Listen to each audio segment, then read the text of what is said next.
Hello guys, tuloy lang natin 'no, yung okay, so i-review lang natin 'no, kung ano yung mga gagawin natin unang-una po. So, unang-una pala 'no, puwede tayong depende na sa inyo guys 'no, hindi ko sinasabing ganito talaga yung pattern. WordPress ka, punta ka ni PHP MySQL, punta ka ni ano ba, CodeIgniter framework, okay lang naman yung imi-mix mo 'yan. Pero kung maaari sana magandang pag-aralan yung tatlo na 'yan, okay? So, parang gano'n. Pagkatapos guys, ganito yung mangyari. So, long story short, medyo alam na natin yung PHP, tama? Okay. So, may alam na tayo na HTML talaga, CSS, JavaScript. May SQL na rin, PHP.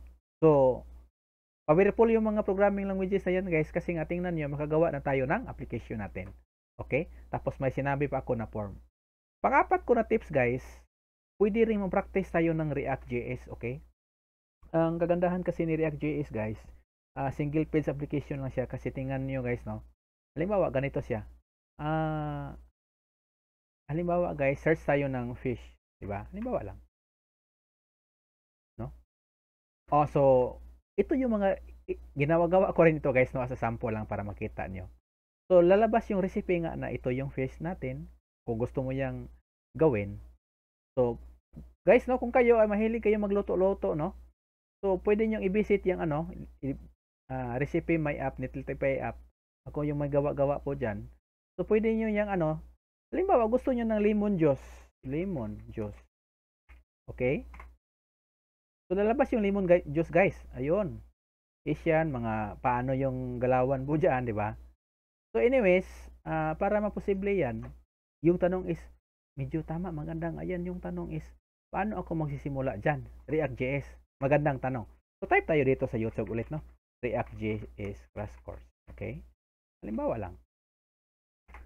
So kasi nga hindi na talaga natin malalaman yung isang bagay kung ano, okay? Kung hindi natin siya pag-aralan. So, pwede niyong tingnan yan si Traverse Media po, okay po talaga yan. Ito rin marami react ganon, ito okay din yan, okay? So, basta sa inyo guys, sasain lang natin yung React.js, no? Ang ano lang dito ni React.js guys, wala siyang PHP. Okay, kasi nga ano siya, tinatawag siya na front-end library po. So, basta hindi ko na muna ano dito, pero basta yung tips ko sa inyo po is na ito yung pwede natin mga pag-aralan. Ang pinaka-ano ko talaga mai-recommend ko sa inyo guys, ito siya. Ayan, 'no. So, React.js Full Course 2022, sabi daw niya, "Build an app and master React in 1 hour." Okay? So, parang gano'n guys, 'no. So, kagandahan dito, ito yung si JavaScript Mastery guys. Ito yung tips ko sa inyo, maganda talaga magturo 'yan sa React.js, 'no. So, gano'n, iyon po yung pang-apat ko na tip po, so React.js po. So, depende po pala sa inyo, no? Kung unahin nyo si React, huli yung PHP, okay? Depende. Or mahilig kayo sa C++ siguro. Basta yung tips ko lang sa inyo is, ano, is nag-aaral nga tayo. Kasi nga guys, yung mga gawa-gawa natin, kung gusto nyo talaga, pwede kayo mag-chat sa comment po. Tapos, pwede nyo ako ma-PM sa Facebook. Share ko talaga yung buong istorya ko, paano po ako napasok sa programming, paano natanggap kahit po, ayun, hindi naman talaga tayo college graduate, tapos na-interest lang talaga ako sa programming guys, no? So, yan siya guys, no? Depende, unahin mo yung React, okay rin. Depende kasi sa nakikita ko dito guys, depende rin kasi sa pangangailangan ng client. Okay? So, parang ganon yung mangyari. Ah, hindi ko ano, i-explain pa yung further kung ano yung mga, basta yung gagawin natin dito guys, depende sa inyo kung ano yung pipiliin mo. Okay? So, unahin mo yung WordPress, okay lang. Unahin mo si React.js, okay. Yung isa, yung CodeIgniter, okay rin. Kung gusto mo nang mag-Python, pwede rin. May mga course dyan. Pwede ka magpunta sa Udemy.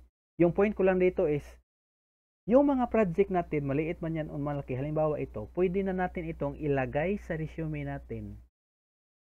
Pagkatapos, pwede na tayo mag-apply ng trabaho. Legit guys. Sinishare ko sa inyo kasi nga, ako rin. Nagsisimula taga ako ng zero, natanggap rin ako, parang ganun. So, depende sa atin guys, no, kung ano yung pag-aralan mo, saan ka mahilig, or mahilig ka ba talaga mag-code, parang ganon. So, Kung focus ka muna sa HTML, pwede rin naman, 'di ba? Ayan, no? So halimbawa, gusto mong okay, yung gusto mong ipalabas muna is this is a heading, this is a paragraph, okay lang naman 'yan. 'Di ba? So parang gano'n, no? So depende na, no? Pero tips ko sa inyo, guys, tips na ito yung final tips ko sa inyo. Hindi kailangan natin, guys, magsimula sa zero. Hindi kailangan nating 1 year tayo mag-aral ng HTML, no? Hindi. Wag, guys. Wag na 'yan. Hindi na 'yan. Hindi na 'yan uso ngayon. Tingnan niyo, ha, kahit zero knowledge kayo sa React.js, guys. Pansinin niyo, ha. Sabi dito, build an app and master React in 1 hour. Pansinin niyo, ha. Kagandahan kasi dito, kung pakinggan natin ito, lahat ng sinasabi niya, legit, guys, sinubukan ko ito, guys. Epektibo yan, guys. Hindi kailangan talaga na HTML 3 months tayo ganun, hindi, no.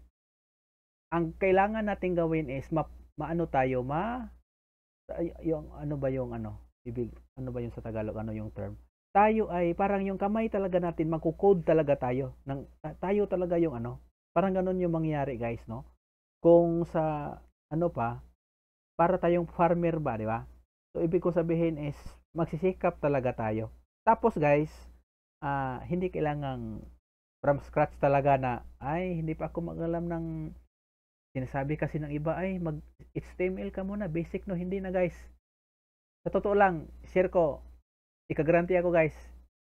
Hindi kailangang mag-basic ka talaga ng CSS, mga ganun, no. Hindi. Pwede kang dumirekta na. Yung point ko dito is kung makuha mo yung logic, guys, kung paano siya gawin, paano papaganahin. So ganun 'yon. Okay? So sana is makatulong itong video po na to sa inyo. Depende po kung saan po yung path na tatahakin po ninyo. Okay? So anyways, maraming salamat po sa panonood. As a review lang, guys, no? Unang-una sinasabi ko WordPress. Pangalawa yung si CodeIgniter framework, or depende React.js ka ba? Basta depende na. Pwede ka ring mag-comment sa sa baba para nga makita ko at mabigyan pa kita ng tips. No? Tapos, guys, ganito yung mangyari natin. Di ba may project na tayo, halimbawa ganito. Ginawa ko kasi, guys, di ba natapos ko ito. Pagka natapos ko yan, yung project na ito nilagay ko sa resume ko. Tapos ginawa ko, nagtanong yung nag-interview sa akin. Which is nasagot ko naman kasi nga medyo na kabisado ko na yung code. So ganun, guys. Legit talaga, natanggap talaga ako. Okay, so at least, guys, no, nag-guide ko kayo kung saan kayo magsisimula kasi nga maraming languages ngayon eh. 'Di ba? Sa karamihan, ganito yung bad news. Sa karamihan kasi, guys, ipagpalagay nating 20 sila, 'di ba? 20 yung aaralin natin. Sa karamihan wala na tayong naaaral. Huwag kang mag-alala, simula lang tayo sa number 1. Pasimula lang tayo sa maliit-liit na project. Halimbawa, gusto mo ito, 'di ba? Okay, so halimbawa, meat. Ano yung recipe diyan na labas? Okay, so may guide tayo dito kung paano siya gawin. 'Di ba? So magandang application na rin. So as for starter, kung gusto mong mag-WordPress muna, okay rin. So depende na, no. Anyways, guys, salamat. Sana na-enjoy po kayo. So kung may tips po kayo, no, ay i-consider ko po 'yan. Pwede kayo mag-comment po. Salamat po.